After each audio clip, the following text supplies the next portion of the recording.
ఏమిటమ్మా పరిజ్ఞానంగా ఉన్నావు? నాన్న, యుద్ధం తీవ్రంగా జరుగుతుందని పేపర్లో చదివినప్పటి నుంచి నా మనసు ఏమిటో ఆందోళనగా ఉంది. ఆయన ఎలా ఉన్నారో ఏ వార్త తెలియటం లేదు. నాకేమిటో భయంగా ఉంది నాన్న. భయం ఎందుకమ్మా? అల్లుడు పెద్ద డాక్టరు. యుద్ధంలో గాయపడ్డ వాళ్ళకి చికిత్స చేయడమే కదా అతని పని. టెలిగ్రామ్. ఏమిటి నాన్న టెలిగ్రామ్? నాన్న, ఏమైంది నాన్న? నువ్వు అనుకున్నట్టే జరిగిందమ్మా. అల్లుడు తీవ్రంగా గాయపడ్డాట. ఇప్పుడు ఢిల్లీ ఆసుపత్రిలో ఉన్నట్ట. నాన్న, నేను వెంటనే చూడాలి. పదండి నాన్న.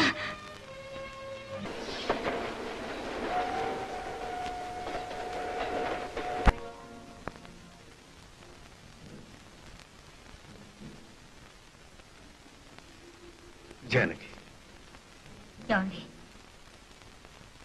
ఏ భర్త కోరనిది, కోరకూడనిది నేను నిన్ను కోరుతున్నాను. ఏమిటండి అది? నువ్వు నన్ను క్షమిస్తానంటే చెప్తాను. నేను క్షమించటమా? అది కాదు జానకి, నువ్వు నాకు ఒక మాట ఇవ్వాలి. చెప్పండి. జానకి, నేను మిలిటరీ క్యాంపులో పనిచేస్తున్నప్పుడు లక్ష్మి అని ఒక నర్సు ఉండేది.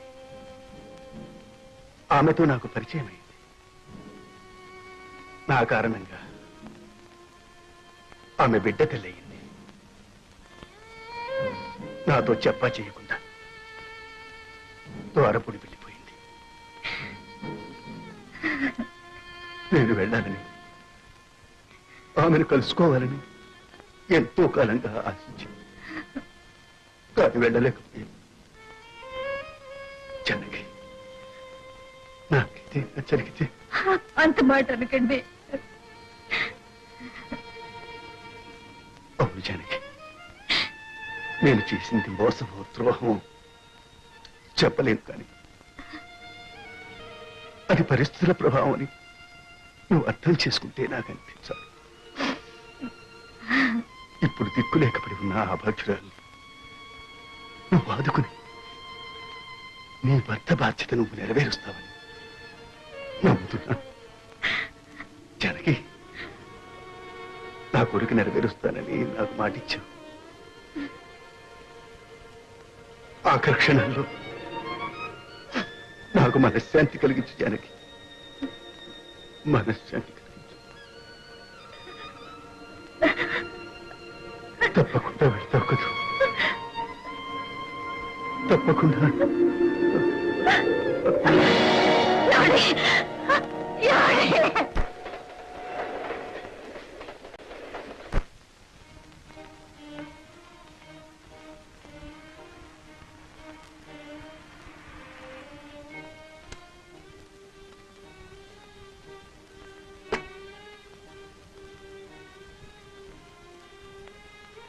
చూడు బాబు, ఇక్కడ లక్ష్మి అని నరసు ఒక ఆవిడ ఉండాలి.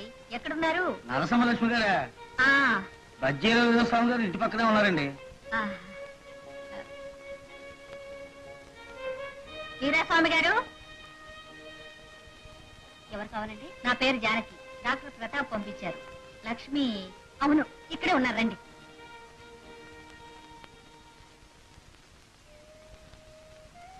ఏమైందండి? ఏం చెప్పమంటారండి? డాక్టర్ గారు ఎప్పుడు వస్తారా అని ఎదురు చూస్తున్న సమయంలో యుద్ధం మొదలైనట్టు వార్త వినింది. అప్పటి నుంచి మాటలు లేకుండా పడిపోయింది. ఇప్పుడు డాక్టర్ గారు ఎక్కడున్నారమ్మా? ఆయన మా జీవితాలను చీకటి చేసి వెళ్ళిపోయారు.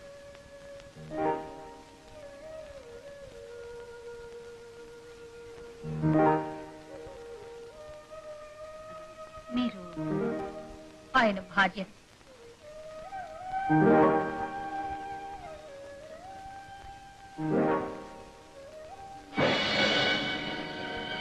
లక్ష్మి, లక్ష్మి, లక్ష్మి, లక్ష్మి.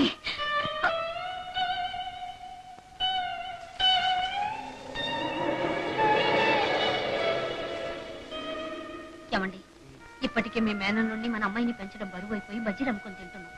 మళ్ళీ అబ్బాయిని ఎక్కడ పెంచగలమండి? అంత మాట అనకండి.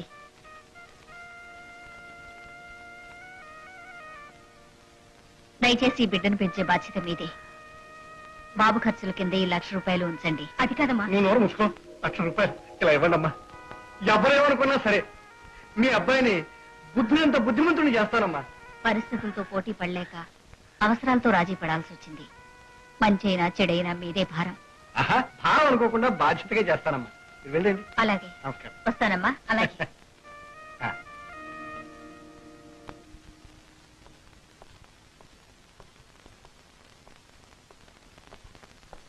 అమ్మా జానకి, నీ ఆవేదన నాకు తెలుసమ్మా.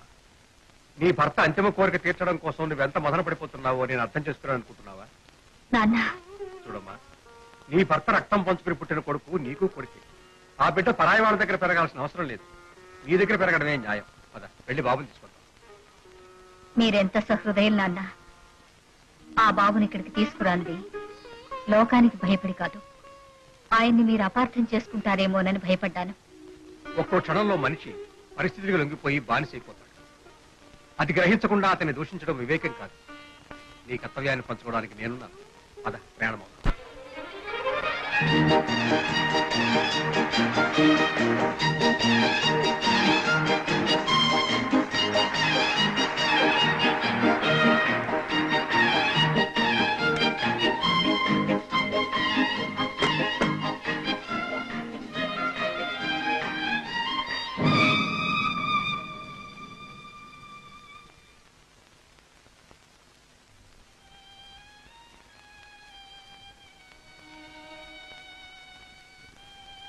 బాబు, ఇక్కడ వీరాస్వామి అని ఒక ఆయన ఉండాలి.